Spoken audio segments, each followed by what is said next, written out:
Ah, ótimo. Então, boa tarde a todos e a Gravando. todas. Perfeito, perfeito. Muito boa tarde a todos e a todas.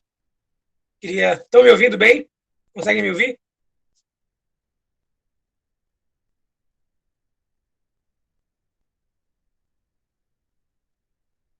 Ótimo. Então, beleza. Então, boa tarde a todos e a todas. Queria agradecer à professora Luciana pelo convite. Queria agradecer a todos vocês pela participação, hoje à tarde, nessa quinta-feira de tarde.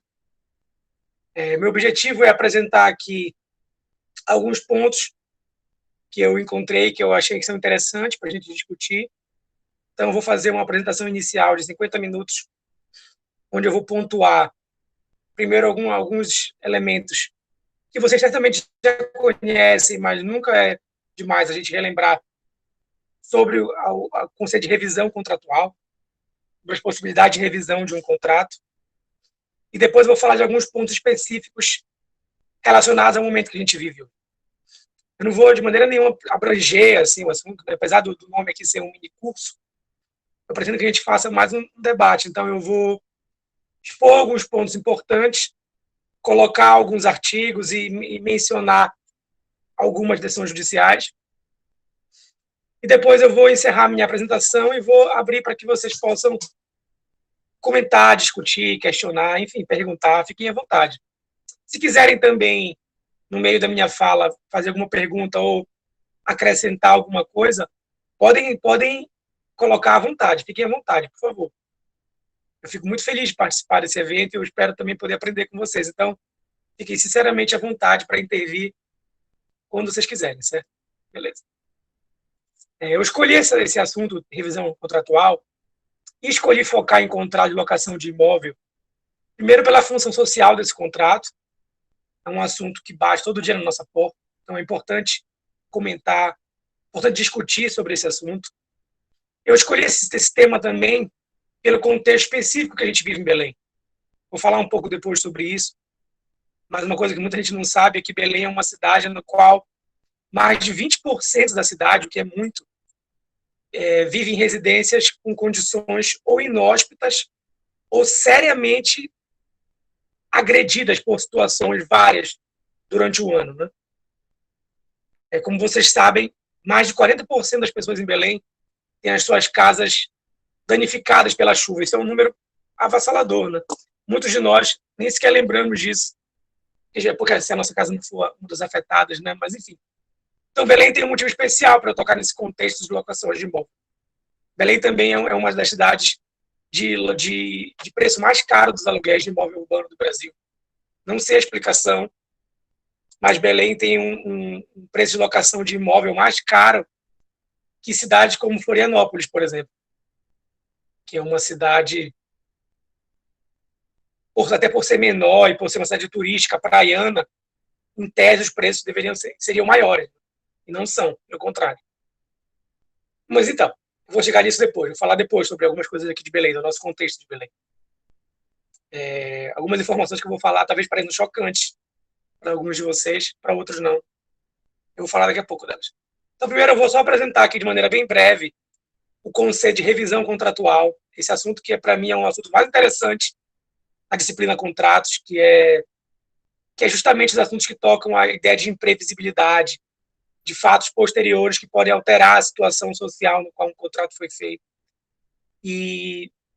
Bom, esse assunto especificamente, a possibilidade de rever, de reestudar, de repactuar um contrato, é um assunto que, embora ele esteja legislado no nosso Código de 2002, até muito pouco tempo esse assunto foi largamente negligenciado, seja pela jurisprudência brasileira, que sempre coloca muitos óbices para esse tipo de ação e desencoraja, né, mesmo acordos nesse sentido, seja na doutrina. Claro que esse tema aparece lá no livro de contratos, mas ele, por muito tempo, por vários motivos, não foi assim um tema tão forte. E vários manuais de direito civil brasileiros criticam os empecilhos, que eu vou comentar também aqui, os empecilhos que muitos órgãos do judiciário impõem a esse tipo de ação, priorizando muitas vezes uma interpretação mais é que eu posso dizer, uma interpretação mais formal do contrato. Uma interpretação que prioriza a literalidade do contrato, muitas vezes, em detrimento das condições sociais em que envolvem aquela situação. Então, tem aqui, claro, uma falta de sensibilidade, aliada com uma questão de segurança jurídica, de não relativizar os efeitos dos contratos. Uma série de questões fez com que esse tema fosse largamente negligenciado, pelo menos no direito civil. No entanto, a pandemia que a gente vive hoje, e que no Brasil começou, pelo menos as medidas judiciais em relação a ela, como fechamento de lojas, etc., começaram em março, né? A gente já sabe hoje, por pesquisas científicas, que o vírus se encontrava no Brasil desde antes, mas as medidas começaram em março. Enfim. Então, por conta da situação de pandemia que a gente vive hoje em dia, aconteceram, como vocês sabem, uma série de situações que trouxeram esse tema para o centro das discussões. E é por isso que eu escolhi, então, pontuar e colocar algumas questões desse tema aqui para vocês. Muito bem. Então, começando pela concepção de revisão dos contratos. Esse tema, para quem quiser ler um texto mais teórico sobre esse assunto, tem um livro muito bom de um francês chamado Georges Ripert. O nome do livro é, salvo engano, A Regra Moral nas Obrigações Civis. Eu separei os materiais que eu posso enviar pelo Mário para vocês depois, mas esse livro eu tenho em xerox, né? Teria que digitalizar para vocês. O nome do livro é, portanto, A Regra Moral nas Obrigações Civis. Qual que é a ideia desse livro, basicamente? É um livro escrito em 1918. Qual é a ideia aqui? A ideia é a seguinte. Quando a Primeira Guerra Mundial acabou e a Europa estava devastada, né?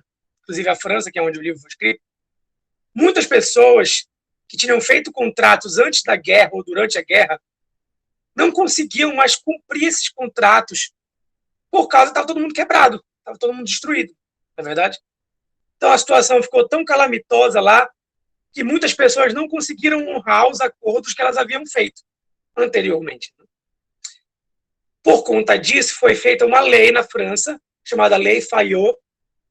O objetivo dessa lei era justamente, dado o estado de calamidade pública em que as pessoas se encontravam, né? O objetivo dessa lei era garantir que as pessoas pudessem renegociar, que os juízes tivessem o poder de intervir nos contratos, certo?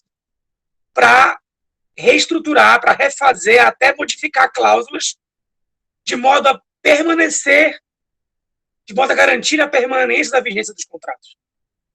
Então, a intenção da lei era que o juiz ou a juíza, podendo repactuar algumas coisas, o contrato não precisasse ser desfeito. Vocês sabem que esse, hoje em dia, é até hoje um paradigma da teoria dos contratos no Brasil também, né? A ideia o princípio da conservação dos contratos. Então, a gente sempre sabe que rescindir, resolver um contrato, certo? É a última alternativa. A gente sempre tem que tentar, tanto extrajudicial quanto judicialmente, sempre tem que tentar repactuá-lo. Então, essa lei foi feita para isso. Só que, mesmo nesse contexto, os juízes não estavam aplicando. Vocês sabem que a França tem uma longa tradição de considerar o contrato como lei entre as partes, né? O Pacta Sunt Servanda. Então, a França foi o país pioneiro na Europa em alçar o contrato à esfera máxima do direito privado. Portanto, a França tinha até então uma longa tradição de considerar o contrato como se fosse um artigo de lei insubstituível. Era essa a concepção. Se não houvesse um vício de consentimento, certo? Se não houvesse uma nulidade como coação, estado de perigo, etc., o contrato não era revisto. Não havia, portanto, nem qualquer concepção social em torno do contrato. Esse conceito não havia. O conceito de função social do contrato é um conceito estranho à visão clássica dos contratos no direito civil francês. Então, mesmo havendo essa lei que eu mencionei na guerra, que possibilitava aos juízes modificar os contratos, poucas pessoas entravam pedindo isso e os juízes se recusavam a fazê-lo quando as pessoas pediam. Por que os juízes se recusavam?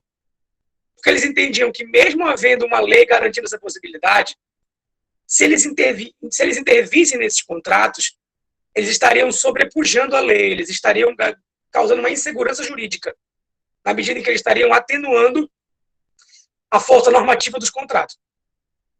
Mesmo havendo, portanto, um artigo. Né?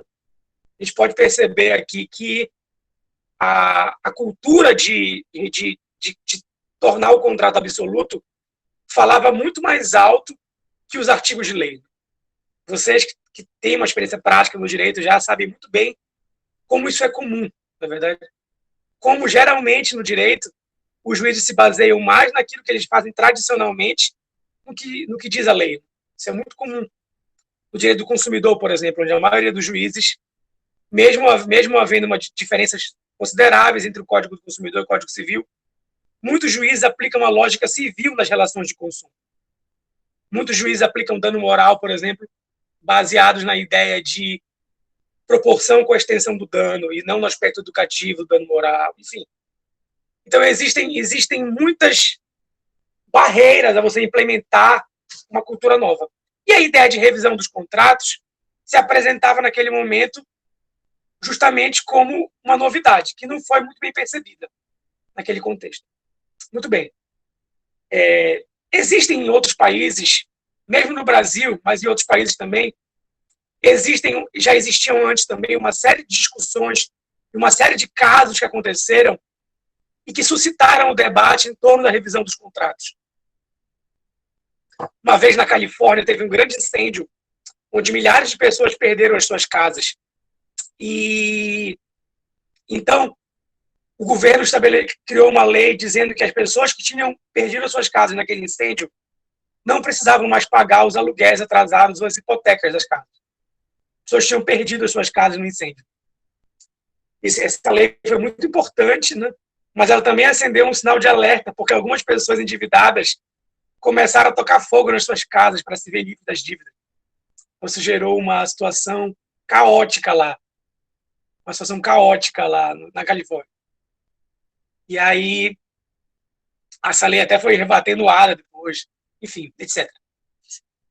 Depois eu posso, se vocês quiserem, depois eu posso comentar outras bibliografias e outros exemplos onde essa discussão da revisão aparece, seja em textos mais teóricos, seja em textos mais práticos. Enfim, no Brasil, a ideia de revisão dos contratos, a ideia de repactuar, de reequilibrar, existe não só no direito civil, mas existe também em outras áreas do direito, no direito administrativo, por exemplo, contrato de duração continuada.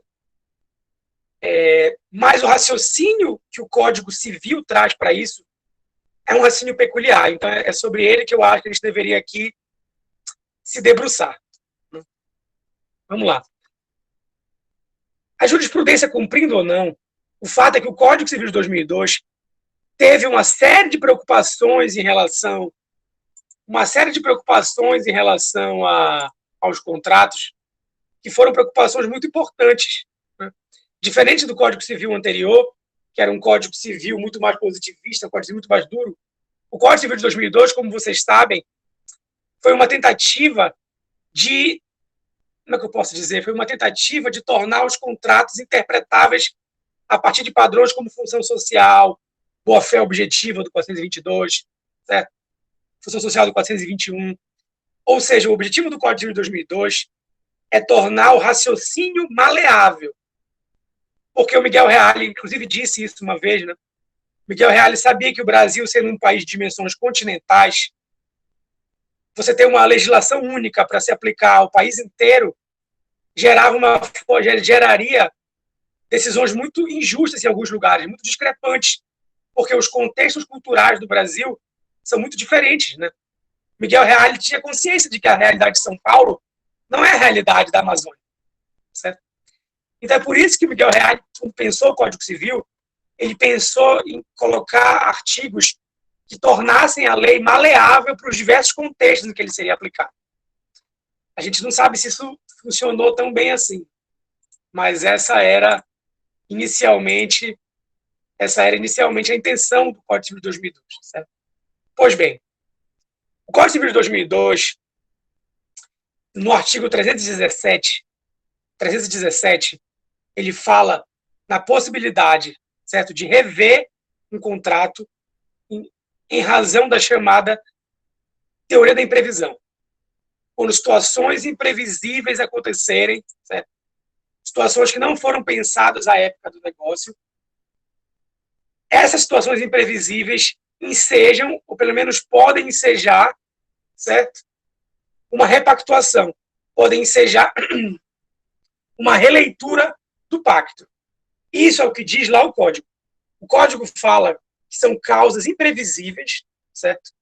Causas imprevisíveis, cujo resultado, cujo ônus não podia ser percebido e não tem como ser arcado. Então, isso se encontra no 317, isso se encontra também lá no fim, no 474, na cláusula resolutiva. Eu vou comentar também.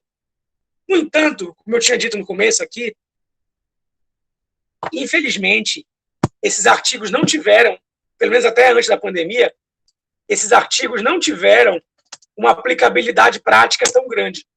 Porque muitos juízes colocam ainda, né?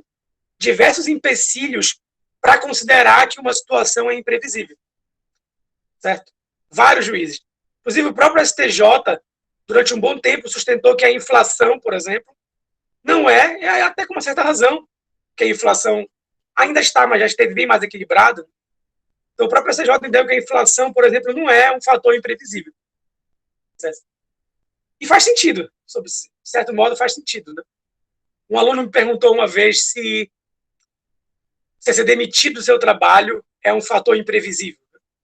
Aí eu disse para ele que eu ia pesquisar, a gente pesquisou a jurisprudência e nós encontramos várias jurisprudências dizendo que a demissão só seria um fator imprevisível se fosse um funcionário público com estabilidade.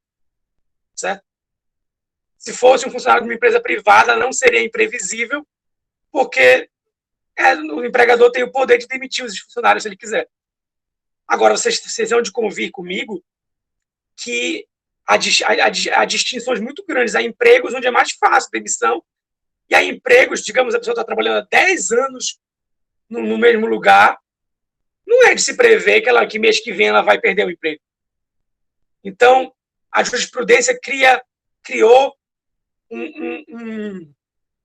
uma defesa muito grande a esse tipo de situação, tornando quase que sem efeito esses artigos do direito brasileiro.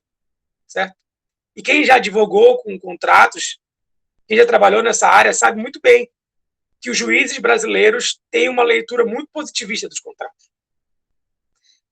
Quando eu vou dar aula de contratos na UFPA, eu até tenho muito cuidado, porque a doutrina contratual, né, a teoria dos contratos, ela não é assim. A teoria dos contratos no direito brasileiro, ela tem uma tensão, porque, por um lado, você tem que respeitar a primazia contratual, o pacto assim observando, o contrato faz lei entre as partes. Por um lado, você tem que respeitar o contrato. Por outro lado, a visão que o Brasil dá para os contratos é uma visão fortemente baseada na boa-fé objetiva e na função social dos contratos. Então, há uma série de questões, uma série de nuances que não eram considerados anteriormente e que são considerados, embora a jurisprudência muitas vezes não o faça. Mas voltando, então, o 317 do Código Civil, que é o primeiro caminho que a gente tem para pensar repactuação, ele fala o seguinte: quando por motivos imprevisíveis sobrevier desproporção manifesta entre o valor da prestação devida e o momento da sua execução, poderá o juiz corrigi-lo a pedido da parte, de modo que assegure, quanto possível, o valor real da prestação. Esse artigo não vale só para contratos, né? Um artigo que está até na parte das obrigações, mas ele permite correções de valor. Correções de valor. Tanto quando ficar oneroso para uma parte, quanto quando ficar oneroso para outra. Vou mostrar daqui a pouco que tem artigos que são um pouco mais específicos do que isso. Esse tema que eu estou explicando aqui para vocês, ele diz respeito aos problemas que existem num contrato por causas supervenientes à assinatura do contrato. Que é justamente você tem um contrato de duração continuada e durante o período de duração daquele contrato acontecem circunstâncias imprevisíveis que tornam a execução do contrato, do modo como ela foi pactuada, inviável. Porque a gente tem também problemas no contrato que não são posteriores. Na verdade, são prévios, como, por exemplo, problemas de legitimidade, certo? Problemas de vícios de consentimento, de vícios de vontade, na verdade. Vamos supor, por exemplo, que eu estou todo endividado e para eu conseguir um contrato, um empréstimo no banco, já que eu estou todo endividado, eu estou desesperado por essas dívidas, precisando alimentar meus filhos, eu vou no banco e o meu gerente, se valendo da minha situação, propõe condições de pagamento terríveis para mim. E eu, por estar coagido naquela situação, não tenho como recusar. Tem um problema, que vocês concordam comigo aqui, né? Tem um problema de coação econômica aqui. No entanto, esse problema é um problema anterior à formação do contrato. É concomitante à formação. Não é o que a gente está falando hoje. O tema nosso aqui são os problemas que acontecem após a formação dos contratos. Causas supervenientes. Então, o 317 é o primeiro caminho que a gente tem para pensar na possibilidade de uma situação posterior gerar a revisão de um contrato. Né? É claro que não é qualquer situação posterior que enseja você rever um contrato. Afinal de contas, como dizem alguns estudiosos, um contrato existe justamente para você se resguardar de situações futuras imprevisíveis. É por isso que a gente faz um contrato. É justamente para criar uma certeza artificial, né? Sabendo como as coisas são no dia a dia. Então, faz muito sentido que, embora as situações possam mudar, que não seja tão fácil rever um contrato, que não se banalize o estudo da revisão. Isso faz todo sentido, certo? Ok, mas vou continuar aqui falando de fundamentos legais para pensar nessa possibilidade de revisão. O artigo 393 do Código Civil, que trata do inadimplemento das obrigações, ele fala o seguinte: o devedor não responde pelos prejuízos resultantes de caso fortuito ou força maior, se expressamente não se houver por ele responsabilizado.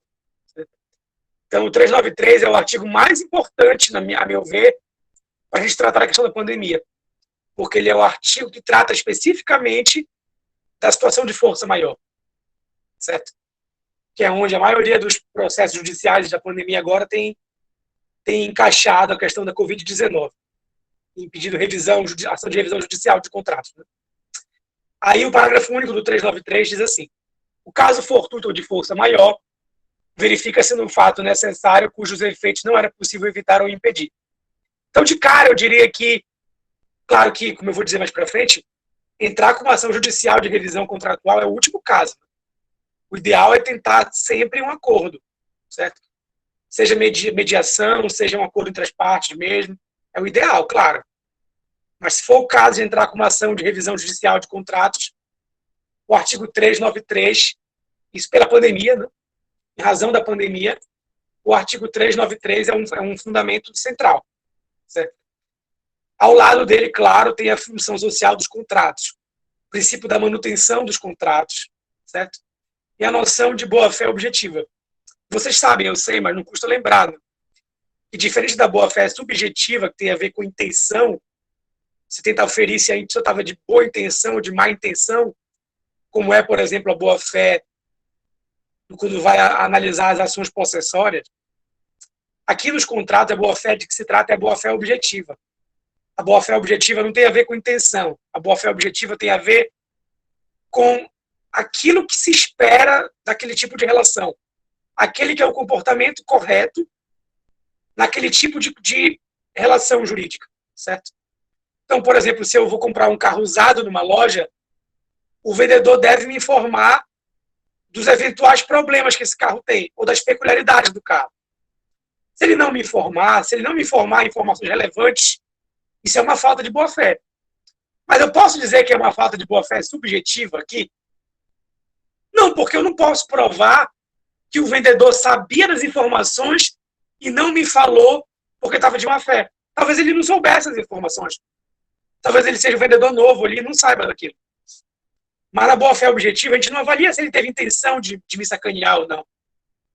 O que a gente analisa na boa-fé objetiva não é a intenção, certo?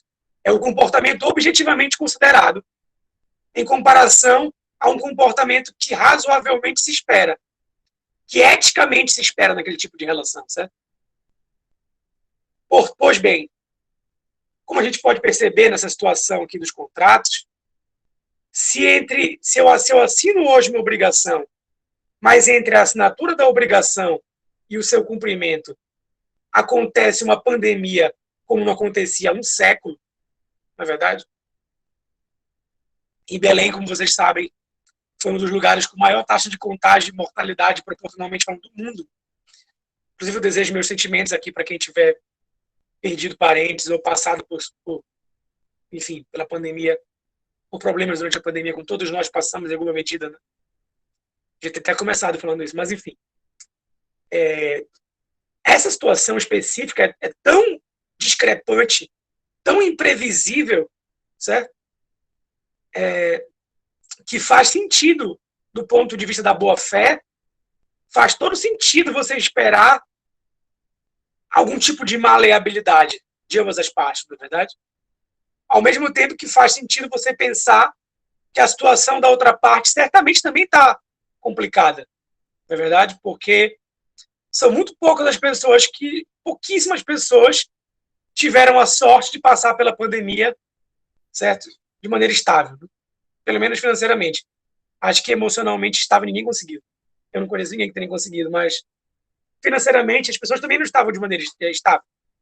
Então faz sentido pensar na repactuação, ao mesmo tempo que faz sentido ter sensibilidade com a outra parte. Pois bem, então o 393 é um artigo central, certo? Agora, vamos entrar especificamente na questão dos contratos de locação de imóvel urbano.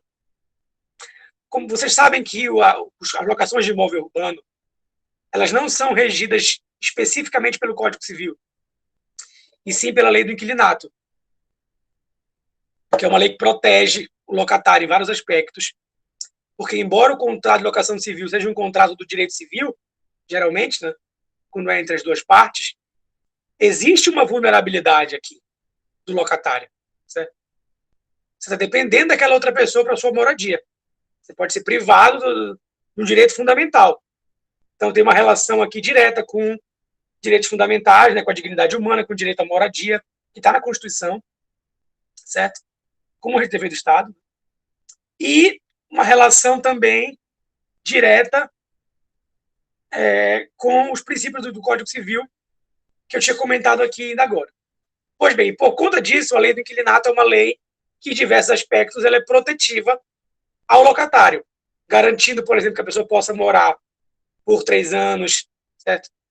Limitando drasticamente as possibilidades de terminar o contrato de locação antecipadamente. Na verdade, uma delas é a venda, né? Tem uma forma de você driblar essa possibilidade, que é você colocando essa cláusula no contrato de valer perante terceiros e registrando no cartório. Mas via de regra, a venda do imóvel durante o contrato de locação enseja a resilição unilateral, né, antecipada. Mas, enfim. Então, o tema da locação urbana, a meu ver, é um tema especial, porque muitas pessoas perderam as suas casas por ocasião da pandemia ou enfrentaram problemas diversos, certo? Relativos a isso. Então, vale a pena, a meu ver, vale a pena discutir essa questão. E por que a questão da moradia, especificamente, é uma questão que me chamou a atenção pensando aqui em Belém? Eu queria pensar também num tema que tivesse a ver com o nosso contexto. E por que esse tema me chamou a atenção? Como eu disse para vocês ainda agora, aproximadamente mais de 20% da cidade de Belém tem problemas graves nas suas moradias. Olha esse dado, que interessante, não, né? Interessante, mas assustador. Né? Eu tenho um conhecido, o professor Vitor Martins, que estuda esse tema na Universidade de Indiana. Ele é até aqui de Belém, estudou aqui com a gente um tempão. E o Vitor fez a seguinte pesquisa, vejam só. Em determinado ano em Belém, mais de 50% da cidade teve problemas, certo? Em decorrência das chuvas. Né? Mais de 100 mil pessoas perderam imóveis nas suas casas no mês de março. No mês da chuva, entre janeiro e março. Janeiro e abril. Vocês sabem que a moradia é um direito constitucional garantido, certo? E oponível. Então, você tem direito de processar o Estado, certo? De processar para garantia de uma moradia básica, por exemplo, nos casos de alagamento. Certo? Problema crônico de Belém. De mais de 500 mil pessoas que já foram afetadas em Belém por esse problema, só existem em Belém 2 ações individuais. Só 2 ações foram feitas, ações individuais, né? Pessoa física, pedindo ressarcimento por danos causados na sua moradia. Só 2 ações em curso. A pesquisa do Vitor pergunta por que será que isso acontece. É claro que isso não é o tema da discussão aqui hoje, mas é interessante pensar nisso, né? Se é um direito constitucionalmente garantido, certo? E se o dano existe, e aí a prefeitura claramente, o Estado do Pará claramente tem responsabilidade nisso, por que só 2 pessoas moveram esse tipo de ação? Aqui, enfim, tem tantas coisas que a gente poderia discutir que não é a hora de fazer isso, eu sei disso, né? Tem a ver com reconhecimento, tem a ver com as pessoas saberem que tem esse direito, na verdade, ou de terem um acesso à justiça, não apenas formal, mas um acesso efetivo. Enfim, muitas coisas. Mas o fato é que é assustador o problema da moradia em Belém, é assustador o descaso governamental e é impressionante a falta de um canal para que isso seja levado à justiça. Impressionante. Enfim, esse é o trabalho do Vitor. Se vocês quiserem, eu até coloco vocês em contato com ele. Eu, inclusive, adoraria que um dia que ele pudesse falar para vocês sobre esses temas, sobre a pesquisa dele. Ele fez uma pesquisa de campo aqui em Belém, não só em Belém, mas no interior do Pará também. Super interessante sobre direito à moradia, acesso à justiça, problemas de alagamento. É bem legal o trabalho dele. Bem legal mesmo. Então, voltando agora, né? Voltando. Então, muitas pessoas em Belém já sofrem problemas cotidianos nas suas moradias. Né? Cotidianamente.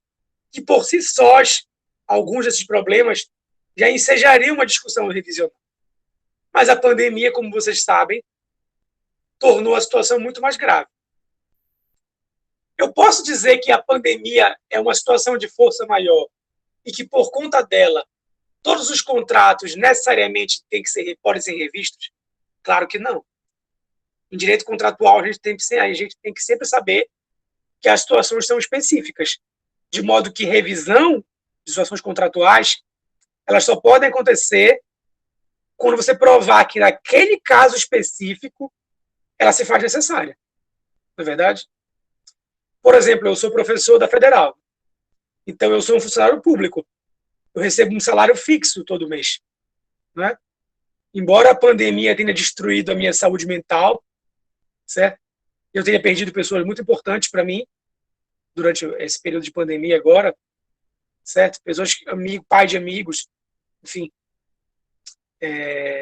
Embora, graças a Deus, ninguém na minha família tenha falecido, mas vários ficaram doentes, inclusive graves.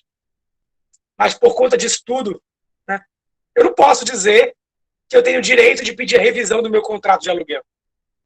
Não é verdade? Pelo menos não a priori. Porque, pensem comigo a priori. Né? Se eu sou funcionário público, eu recebo o mesmo salário, eu não posso alegar que eu não pude trabalhar, que eu não pude oferir a mesma renda, que eu não posso arcar. Claro que as coisas nunca são tão simples assim, na verdade, porque também tem as questões, eu poderia, por exemplo, ter passado a sustentar algum familiar meu que perdeu o emprego. Isso poderia ter me criado uma situação. Então, tem que aferir o caso concreto. Mas, a priori, a minha situação particular não é uma situação revisional. Né? Vocês concordam comigo? Pois bem, antes de falar processualisticamente, eu diria primeiro o seguinte. Os próprios juízes brasileiros, eles, de larga medida, eu não consultei tanto assim, mas da jurisprudência que eu consultei e dos amigos que eu conversei, não se estava aplicando despejo por falta de pagamento, não se está aplicando despejo por falta de pagamento durante a pandemia. Certo? Não sei se aqui em Belém, porque aqui em Belém muita coisa já voltou ao normal, né? Já está funcionando normalmente, isso pode ser revisto já, mas certamente, se você atentar ao princípio da função social da propriedade, boa-fé objetiva, se você fizer uma leitura sistemática do código, É óbvio essa conclusão, de que não cabe, durante a pandemia, você despejar alguém por inadimplemento, por não pagamento de aluguel, se a pessoa provar que ela teve a sua renda prejudicada porque a atividade que ela exercia foi paralisada. Não é verdade? Então isso quer dizer que, como eu parei de trabalhar, o lugar onde eu trabalhava fechou, eu não devo aluguel? Não, claro que você deve. A dívida existe. É porque a dívida existe que ela pode ser renegociada. O que eu estou falando é que você não pode ser despejado por falta de pagamento durante a pandemia se você foi afetado no seu trabalho, na sua fonte de renda. Não é verdade? Pode ser um empresário também, por exemplo, que parou de pagar a loja que você, outro que você tinha. Né? É importante ver essa questão. Impedir o despejo não significa dizer que não existe a dívida. Não significa perdoar a dívida. Certo? A pessoa que tem a dívida tem que saber que ela precisa pagar essa dívida. Nem que seja um depósito, nem que ela converse para parcelar, etc. A dívida existe. Ela pode ser repactuada, certo? Mas isso é muito diferente, né, da questão do despejo. Alguém quer fazer algum comentário aqui, gente? Alguém quer fazer algum comentário, acrescentar alguma coisa? A Vitória, por sinal, minha monitora está aqui. Seja bem-vinda, Vitória. Se alguém quiser fazer algum comentário, fique à vontade. Senão, eu prossigo. Estou vendo o professor Felipe Guimarães está aqui também, meu amigo. Se quiser fazer um comentário, Felipe, fique à vontade.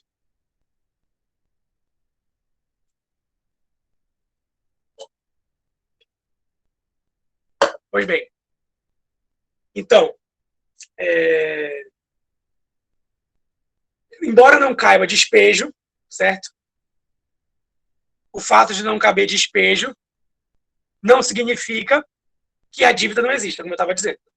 É justamente uma questão de discussão e negociação, certo? Pois bem, quais são as alternativas, então, que tem alguém, eu não estou ganhando dinheiro, eu não tenho como pagar o aluguel está vencendo. O que eu devo fazer? Como é que eu devo me portar nesse tipo de situação? Bom, em primeiro lugar, procurar a parte locadora e tentar fazer uma negociação, certo? Você vê o que você pode fazer, tenta propor uma redução no valor, tenta propor um parcelamento de alguns meses do contrato, até propor que suspenda o pagamento em alguns meses, de repente, esse mês que não foi pago é cobrado em duplicidade posteriormente, né? Enfim, tem que tentar alternativas, na melhor medida possível, né? Tentar alternativas que mantenham aquele contrato. Vocês podem tomar como exemplo aqui até outros contratos sem ser imóvel urbano. Tem vários projetos de leis e decretos no Brasil sobre esse assunto. Teve uma lei sobre remarcação de shows, etc., né? Que deu o direito para as empresas de, ao invés de devolver o dinheiro, remarcar em até, se não me engano, 12 ou 18 meses a atração, né? Ao invés de devolver o dinheiro. Surgiram uma série de regramentos jurídicos. Olha, a Paloma falou aqui, deixa eu ler. Sou de Recife, aqui houveram muitas repactuações em shopping center, tanto de aluguel como de condomínio. Não estavam sendo deferidas liminares de despejo residencial. Aqui em Recife não há lei local. Muito obrigado, Paloma. Muito obrigado. Pois bem, aqui em Belém, não sei se aconteceu com vocês também aí, mas aqui em Belém teve uma pressão muito grande durante uma época de lojistas para reabrir o shopping. Isso ainda mais nos momentos mais críticos da pandemia, né? E aí, quando reabriu, muita gente estava com medo ainda de ir no shopping, né? Com razão. E aí foi uma coisa muito complicada, porque reabriram as lojas, aí voltaram a pagar os aluguéis, mas não conseguiam vender, né? Porque as pessoas não iam lá no meio da pandemia. Então, acabou que não foi vantajoso para muita gente essa abertura um pouco precipitada do shopping, né? Na visão dos especialistas da saúde. Deixa eu ver o que a Camila falou aqui.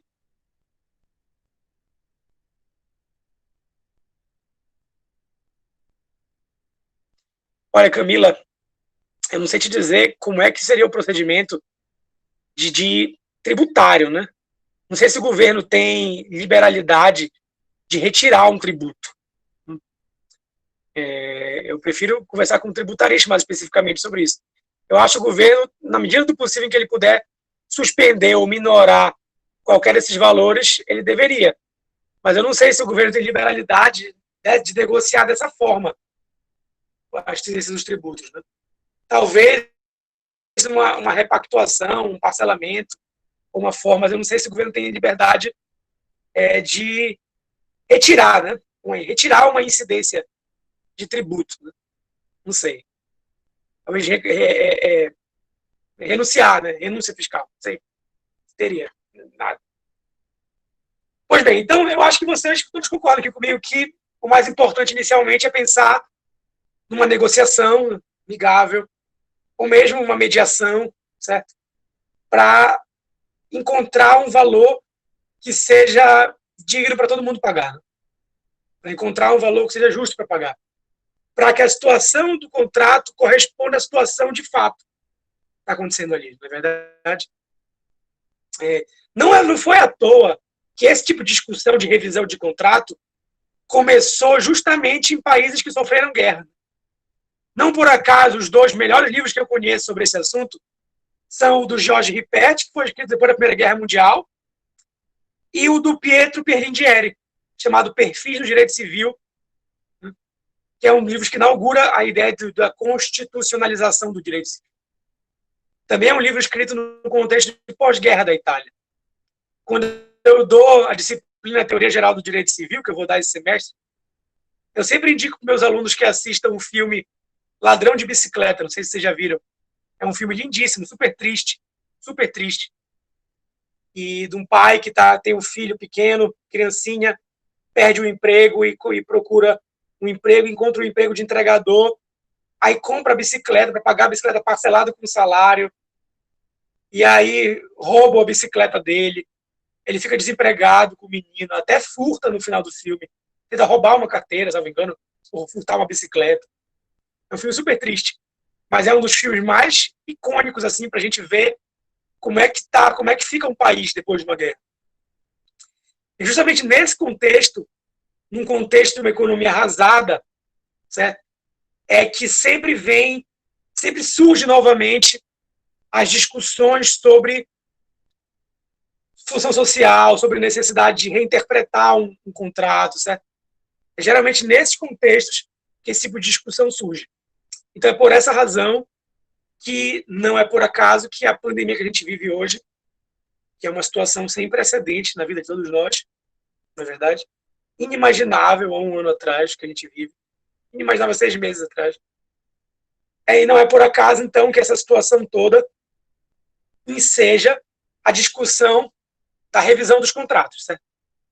Então, o artigo 393, que eu citei ainda agora, é o artigo mais importante, porque ele fala que você não é obrigado a pagar uma coisa, um prejuízo, quando ele tem resultado de força maior.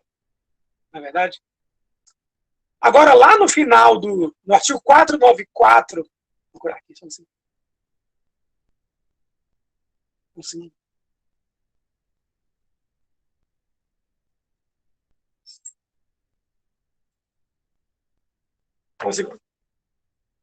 Desculpa, não é 494, é 474. Desculpa. A partir da 473, o Código Civil fala das hipóteses de extinção do contrato. Não posso tocar nisso muito agora, mas vocês sabem que existem diferentes formas de extinção de contrato. Existem as formas baseadas em que o contrato permite a resilição pela mera vontade das partes, não é verdade? É a chamada resilição. Quando as duas partes que não querem mais, é o distrato. Quando uma das partes não quer mais, é a chamada resilição unilateral. E tem a extinção do contrato por inadimplemento, que é a chamada resolução, não é verdade? Você faz a resolução do contrato. E o artigo 474 do Código Civil, vou ler para vocês aqui, ele diz o seguinte.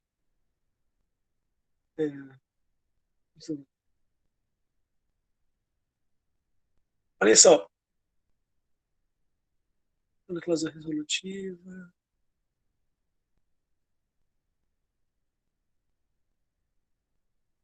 Desculpa. Nos contratos de execução continuada ou diferida, se a prestação de uma das partes se tornar excessivamente onerosa, com extrema vantagem para a outra, em virtude de acontecimentos extraordinários ou imprevisíveis, poderá o devedor pedir a resolução do contrato. Os efeitos dessa sentença que decretar retroagirão à data da citação. Só um segundo, gente.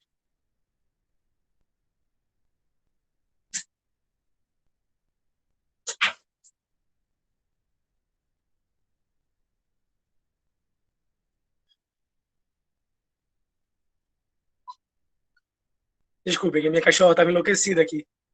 Me tirando aqui do quarto. Então, tá.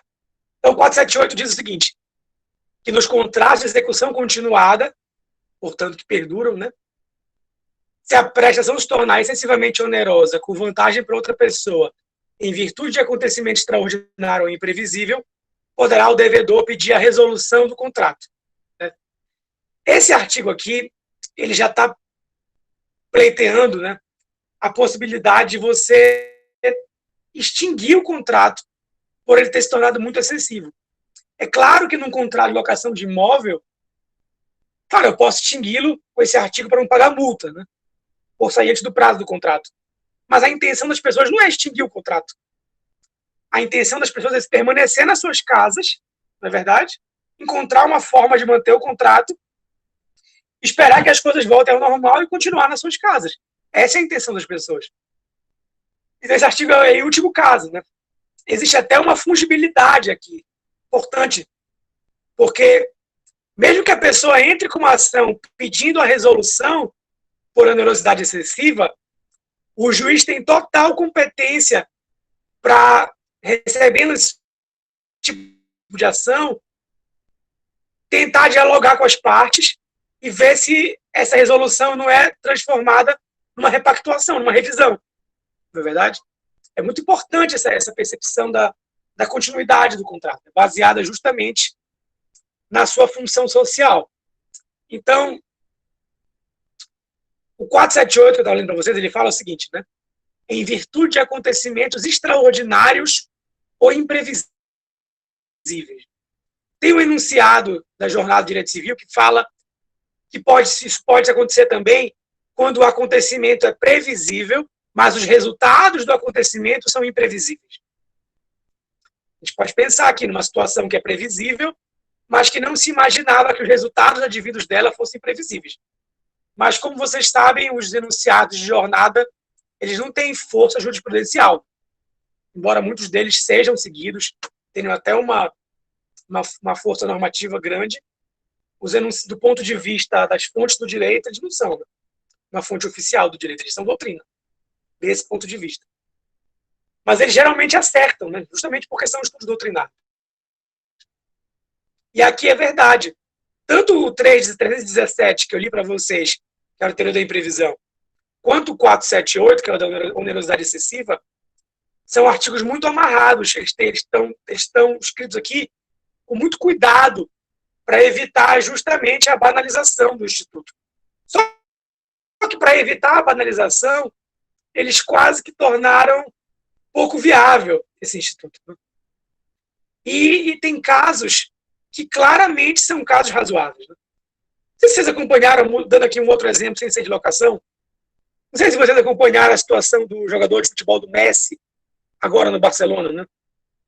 É um exemplo perfeito esse do Messi, porque olha só, a temporada de futebol na Europa terminava no começo de junho, né? Final de maio. Final de maio é quando termina a temporada europeia, geralmente. Então, no contrato do Messi, tinha uma cláusula dizendo que ele podia fazer a resilição unilateral do contrato desde que ele informasse até o dia 10 de junho para o clube, o Barcelona. Por que o dia 10 de junho, especificamente?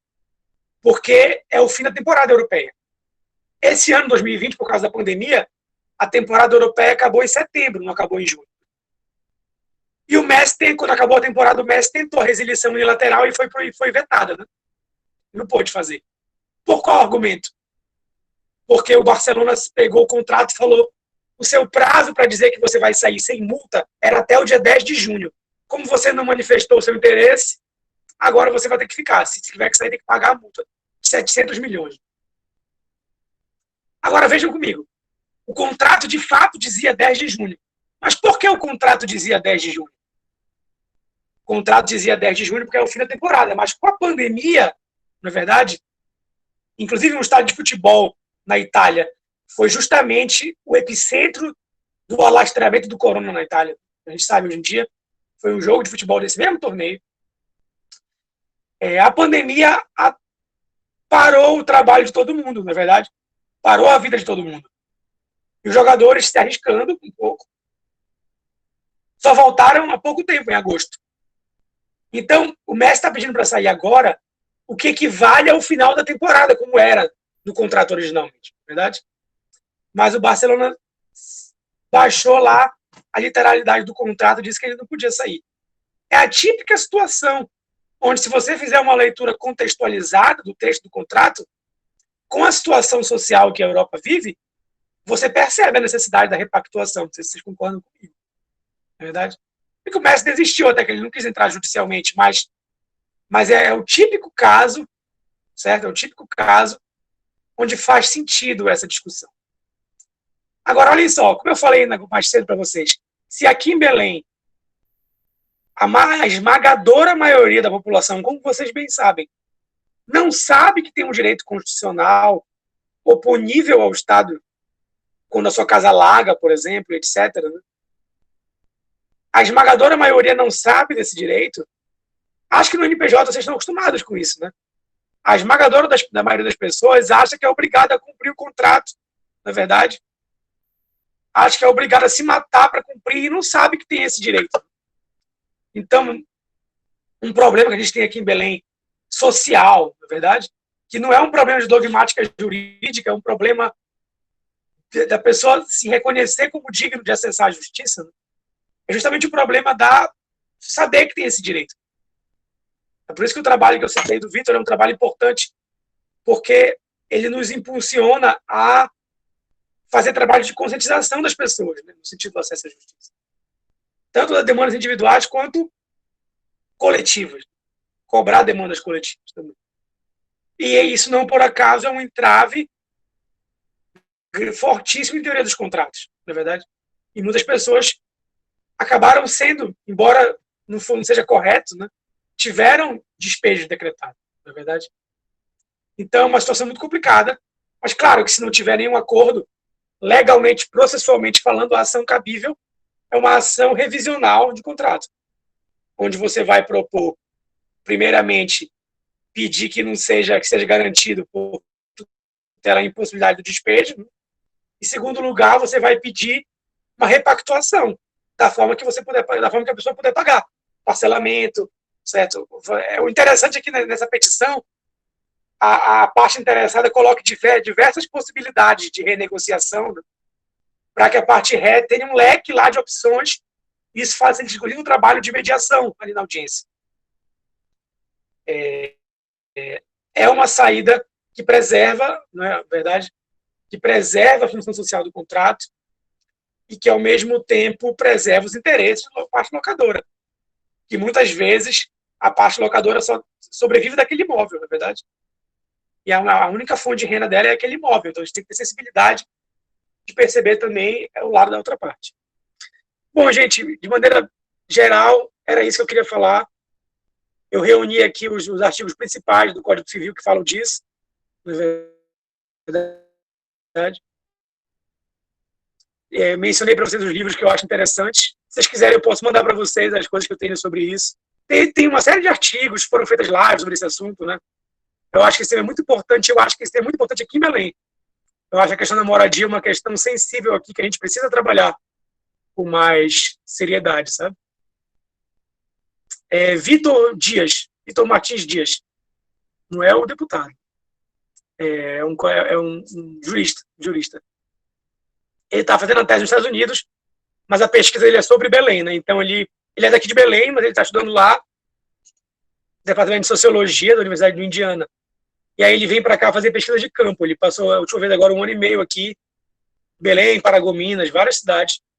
Inclusive ele estava em Paragominas quando teve aquele alagamento terrível lá, não sei se alguém daqui soube. E ele conversou com várias pessoas lá, ele está fazendo um trabalho bem interessante. Se vocês tiverem interesse, eu posso até conversar com a professora Luciana para, eventualmente, ele poder falar aqui um dia com vocês no NPJ, falar sobre a pesquisa dele e sobre os dados que ele tem na situação da moradia, da invisibilidade de Belém, de certos problemas, enfim, é uma tese super sensível. Eu poderia intermediar esse diálogo, eu acho que seria muito interessante para vocês. Mas, de todo modo, eu agradeço de coração aqui o tempo de vocês, agradeço o convite também. Meu e-mail, o Mário tem, pode passar para vocês, eu me coloco à disposição para perguntas ou quaisquer outros esclarecimentos hoje ou posteriormente, certo? Obrigado, gente. Eu estou aqui ainda, vou só desligar a câmera, mas eu estou aqui.